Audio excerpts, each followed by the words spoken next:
मुहूर्त है क्या? उचित समय की, उचित अवसरों की पहचान ही मुहूर्त कही जाती है। अच्छे समय में यदि कोई भी कार्य करी जाए तो उसका सफलता की संभावना अच्छी हो जाती है। तो मुहूर्त उसी में, समय करोति बलाबलम, समय की महत्व है, समय बलवान होता है।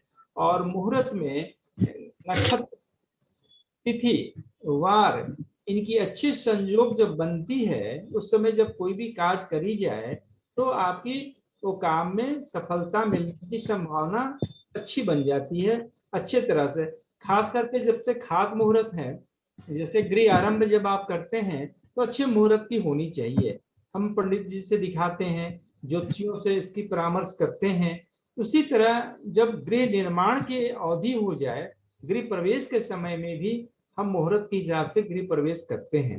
उसी तरह बहुत सारे मुहूर्त उसमें हमने भेज दिया है, उसको आपको याद करने की कुछ आवश्यकता है। कुछ तिथियां हैं जो बहुत अच्छी है, जैसे शुक्ल पक्ष की तिथि, शुक्ल पक्ष में जो है एकादशी है, त्रयोदशी है, पंचमी, षष्ठी, ये सब तिथियां बहुत अच्छी है। और इस तिथियों में अगर अच्छे नक्षत्र मिलते हो तो उस समय काम करी जाए।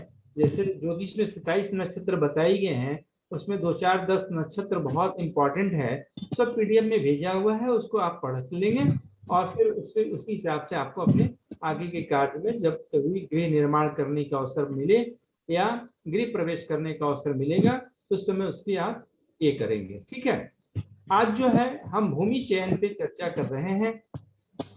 किसी भी निर्माण के पहले भूमि की चयन उसकी पहली आवश्यकता है। अगर लैंड की सिलेक्शन सही ढंग से न करी जाए, उचित तरीके से नहीं की जाए, तो नाना प्रकार के कष्ट की सामना करते देखी गई है। खास करके मैदानी इलाका हो या पहाड़ी इलाका हो, भूमि का चयन बहुत संजीदगी से, बहुत तरीके से हमें करनी चाहिए। भूमि में खास करके जो भूमि को हम माता कहते हैं, भूमि में जहाँ हम निर्माण करते हैं उसकी स्टेबिलिटी अच्छी होनी चाहिए। जो पिछले क्लासेज में भी मैंने बताया, अच्छे मैग्नेटिक फील्ड की निर्माण होनी चाहिए, अच्छे ग्रेविटेशनल फोर्सेस वहाँ पे व्यवस्था होनी चाहिए। और साथ ही साथ जिस भूमि का हम सिलेक्शन करते हैं वह भूमि उपजाऊ होना चाहिए। सरल शब्दों में उपजाऊ भूमि, प्रोडक्टिव भूमि, ऐसे भूमि पे जहाँ पे पानी की उपलब्धता अच्छी हो, यहाँ पे निश्चित गैस का मात्रा कम से कम हो उस मिट्टी में, जैसे आर्सेनिक की मात्रा, फास्फोरस की मात्रा, ये सब हमारे जो स्वास्थ्य के लिए नुकसानदायक है। तो वो उस जगह की मिट्टी हमारे आवासीय भूखंड हेतु सबसे अच्छी मानी जाती है। खास करके भूखंड में हम देखते हैं कि जिस भूमि पे, उसकी तरीका भी बहुत अलग अलग तरीके से है। हमारे शास्त्रों में भी बहुत सारे दिशा निर्देश दी गई है। उस दिशा निर्देश के बारे में भी हम चर्चा करेंगे कि कैसे हमारे शास्त्र में उसके बारे में कौन कौन सी तथ्य बताई गई है, कौन कौन से मेथड, तरीका बताई गई है, उस तरीकों को कैसे हमें इस्तेमाल करना है, जो हमें जहाँ पे हम आवासीय भूखंड में जो निर्माण करते हैं जिस भूमि में, वहाँ पे लोग को अच्छे जीवन यापन करने का मार्ग प्रशस्त हो सके। खास करके जब हम देखते हैं जो नई प्लॉट अगर खरीदनी हो तो उस प्लॉट के भूमि के साथ साथ उसका रूप, रंग, आकृति, स्वाद भी देखा जाता है।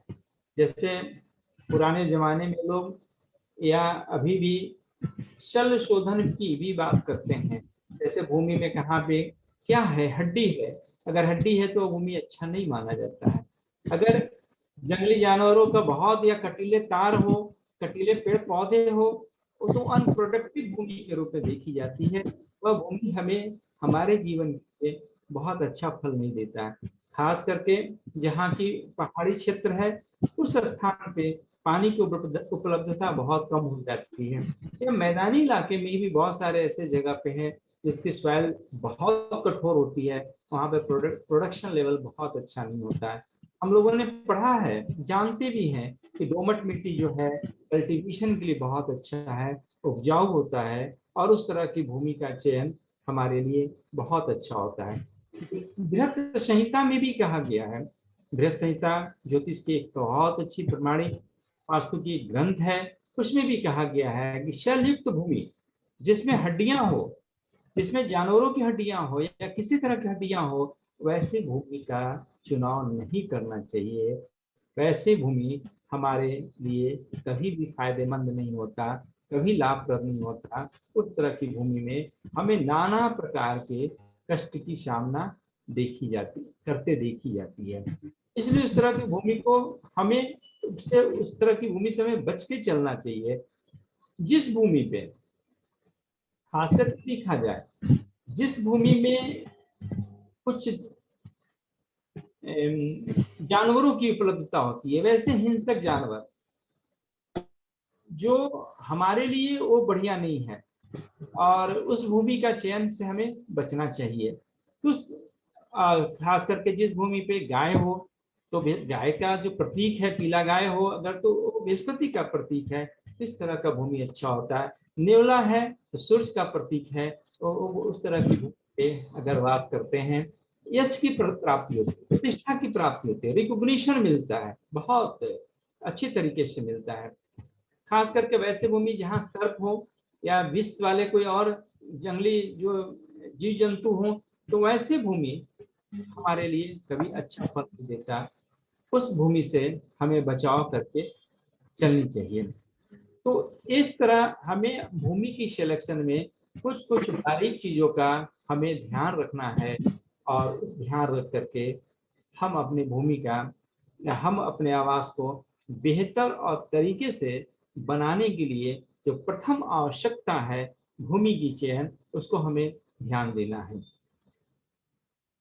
भूमि के लिए खास करके देखा जाता है, बहुत सारे ऐसे तरीकाएं भी है जो भूमि के लिए जो हम देखते हैं, जहाँ पे कुछ पानी डाल दी जाती है, थोड़ा गड्ढा करके, 1 1.5 फीट 1.25 फीट का गड्ढा करके उसमें पानी डाल दी जाती है, और थोड़ी देर के बाद देखा जाता है कि अगर यदि वो पानी सूख जाता हो तो वो भूमि अच्छी नहीं है। अब क्या है, इसके पीछे देखें, शास्त्रों की बात है, मैं इसमें मेरी अपनी ओपिनियन थोड़ी अलग हो जाएगी।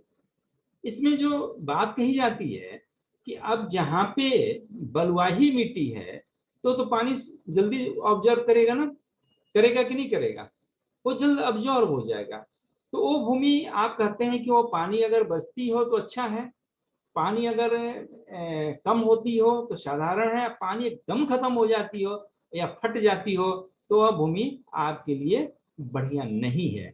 अब बढ़िया नहीं है, लेकिन मान लिया जाए कि जिस भूमि पे बलुआही मिट्टी हो, तो खास करके नदी किनारे की व्यवस्था की जगह में तो हाँ पानी जल्दी ऑब्जर्व हो जाता है।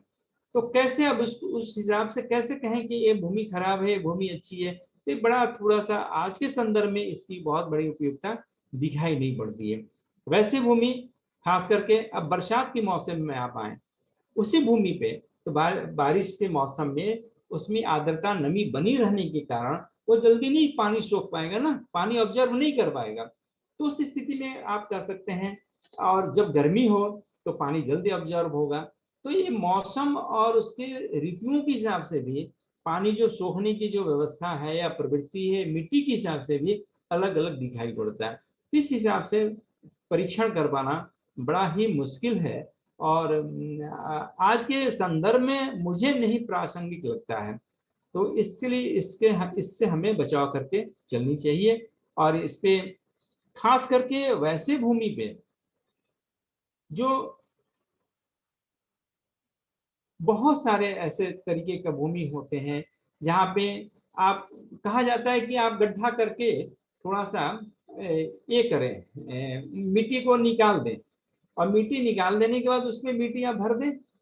तो आप बताएं, जब दोमट मिट्टी होगा, जो अच्छे कल्टीवेशन की मिट्टी होती है, जो हल्की मिट्टी होती है, वह मिट्टी वो बच जाए तो वो अच्छी होती है। अगर वह मिट्टी बराबर हो तो सामान्य है, अगर कम हो जाती हो तो अच्छी नहीं मानी जाती है। अब बताइए, बारिश के बाद के समय में जब मिट्टी में थोड़ी सी नमी रहती है तो मिट्टी बचने की संभावना हो जाती है। तो ये भी जो तरीका है देखने का, जो तरीका है भूमि की परीक्षण की जो व्यवस्था है, ये भी आज के संदर्भ में बहुत अच्छा समझ में नहीं आता है, और बहुत अच्छा नहीं, मुझे तो नहीं समझ में आता है। और अलग अगला एक जो और है, विश्वकर्मा प्रकाश में बताई गई है कि आप एक गड्ढे को चार बढ़िया से उसको बना लें और उसको दीपक जलाएं, और जिधर की दीपक ज्यादा तेज जलती हो तो भाई हवा उत्तर की ओर होगा तो उत्तर का दीपक थोड़ा ज्यादा होगा, पश्चिम की ओर होगा तो पश्चिम का होगा। तो वो कहते हैं कि वो क्षत्रिय के लिए है, वैश्य के लिए है, उत्तर का है तो ब्राह्मण के लिए है, पूर्व का है तो क्षत्रिय है, और दक्षिण तो वैश्य है, पश्चिम तो शूद्र के लिए। तो ये भी तरीका आज के संदर्भ में अच्छा नहीं है। अब अच्छा नहीं है तो कौन सा मीटी अच्छा होता है? तो सबसे अच्छी जो मीटी की जो बात है, जहां प्रोडक्टिविटी लेवल अच्छी हो, जिस मिट्टी की प्रोडक्शन लेवल अच्छी हो, जिस मिट्टी में पानी की उपलब्धता अच्छी हो, जिस मिट्टी में अस्थाई निर्माण करी जा सके, जिसका लोड बेयरिंग कैपेसिटी जहां की अच्छी हो, वह मिट्टी हमारे लिए फायदेमंद होता है, हमारे लिए लाभप्रद होता है। और इसकी तरीका है, आज कहीं भी मकान बनाई जाती है तो आज उसके लिए सबसे अच्छी तरीका है सॉइल टेस्टिंग लैब। आजकल हर जगह है सॉइल टेस्टिंग लैब, जो मिट्टी के परीक्षण करने का एक तकनीकी लैब होता है, जो सरकार की तरफ से भी होते हैं और गवर्नमेंट नॉन गवर्नमेंट दोनों तरह से आजकल वो कार्य चल रही है। हर बड़े सिटी में इसकी एक लैब देखी जा रही है। वहां आप सॉइल टेस्ट करा लें और सॉइल टेस्ट करा के देख लें ये सॉइल जो है, ये मिट्टी जो है, हमारे लोड बेयरिंग कैपेसिटी के हिसाब से उसके निर्माण की कितनी उसमें क्षमता है, सहने की क्षमता है, उसमें पानी की उपलब्धता की लेवल क्या है, तो उसकी प्रोडक्शन लेवल की लेवल क्या है, ये सब उसमें पता लगता है। उसके आधार पे एक तरीका देखा जाए तो सबसे अच्छा माना जाता है। कुछ और भी मिट्टी का प्रकार बताया गया है, जैसे ब्राह्मण वर्ग की भूमि है, जो मिट्टी उजली हो, सफेद हो, घी के सुगंध युक्त हो, अच्छी सुगंध आए, तो ब्राह्मण भूमि है। वैसे भूमि आध्यात्मिक सुख देने वाले होते हैं, रिलीजियस कार्य के लिए बढ़िया होते हैं, मंदिर के लिए बढ़िया होते हैं, या एजुकेशन पठन पाठन के लिए भी बहुत अच्छा माने जाते हैं। और कहा जाता है कि इस तरह की भूमि पे इस तरह की कार्य करी जाए तो बड़ा अच्छा है। लेकिन अब क्या, जितनी सारे भारत के हर अलग अलग क्षेत्रों में अलग अलग कलर की भूमियां मिट्टी मिलती है, कहीं पे उजली है, कहीं पे काली, गुजरात की मिट्टी काली है तो राजस्थान की मिट्टी लाल है। अब कहा जाता है क्षत्रिय भूमि, क्षत्रिय भूमि वैसी भूमि है जो थोड़ा सा लाल हो, कठोर हो, और ऐसी भूमि क्षत्रिय भूमि कही जाती है, और यह शौर्य और पराक्रम को देने वाला होता है। ऐसे भूमि पे सैनिक छावनियां, शस्त्रागारों, या मिलिट्री से संबंधित जो कार्य है, पुलिस से संबंधित जो कार्य है, या किसी तरह का परमाणु रिएक्टर के संबंधित जो कार्य करी जाए, वो वहां पे करने पे उसको फायदा ज्यादा दिखाई पड़ता है। लेकिन वर्तमान परिवेश में अब क्या सारे जो सैनिक छावनियां है और राजस्थान की जगह लाल मिट्टी में करी जाए, संभव नहीं है। तो वर्तमान समय में इसकी जो प्रासंगिकता है, या सफेद मिट्टी पे ही धर्मशाला बनाई जाए, कॉलेज बनाई जाए, स्कूल बनाई जाए, या मंदिर बनाई जाए, या कुछ इस तरह के रिलीजियस कार्य करी जाए, तो ये वर्तमान परिवेश में इसकी भी प्रासंगिकता मुझे तो नहीं दिखाई पड़ता है, और ये आज के संदर्भ में उचित भी प्रतीत नहीं होता है।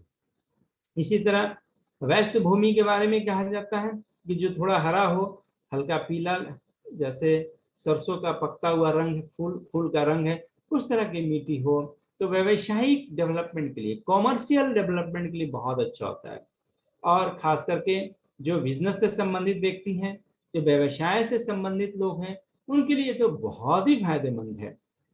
लेकिन ये भी मिट्टी थोड़ा सा समझ से परे की बात होती है कि सारे कॉमर्शियल यूनिट, सारे कॉमर्शियल काम इस तरह की मिट्टी पे की जाए, जो कि एक स्पेसिफिक प्लेस पे इस तरह की मिट्टियां मिलती है, तो बड़ा मुश्किल सा दिखाई पड़ता है। और इस तरह जो ब्राह्मण, क्षत्रिय, वैश्य, और जो रंगों के हिसाब से जो अलग अलग वर्गीकरण करके मिट्टी के बारे में जो बात हमारे शास्त्रों में बताई गई है, वर्तमान समय में इस बढ़ती हुई जनसंख्या को ध्यान में रखते हुए, पहले कम लोग थे, उनकी जरूरत कम थी, तो कहीं पे एक जगह पे वो करके पूरी जरूरत को पूरा कर लेते थे। आज हर जगह पे, हर स्कूल, कॉलेज, पठन पाठन या कॉमर्शियल डेवलपमेंट की संसाधन हर जगह पे होना चाहिए। जितना दिल्ली डेवलप होगा उतना बॉम्बे भी होना चाहिए, उतना बेंगलोर भी होना चाहिए, उतना नोएडा भी होनी चाहिए, उतना पटना भी होनी चाहिए, उतना बड़ौदा भी होना चाहिए। तो हर जगह पे अपनी एक डेवलपमेंट का उनकी एक रिक्वायरमेंट है। उसके हिसाब से इन नीतियों के बारे में जो बात कही जाती है वो आज प्रासंगिक नहीं दिखाई पड़ता, ये बहुत बेनिफिशियल नहीं है। खास करके जैसे शुद्र भूमि की बात जो कही जाती है, कहा जाता है ये थोड़ा कालापन भी ये होता है, ये गंध इनका अच्छा नहीं होता है, और यह भूमि पे प्रोडक्शन लेवल अच्छी नहीं होती है। तो ये ऐसे भूमि पे निर्माण कार्य या आवासीय भवन नहीं बनाना चाहिए, उससे बचाव करके चलनी चाहिए। अब बताइए, गुजरात की काली मिट्टी में क्या डेवलपमेंट नहीं करी जा सकती, नहीं करी जाएगी? ऐसा जो संभव नहीं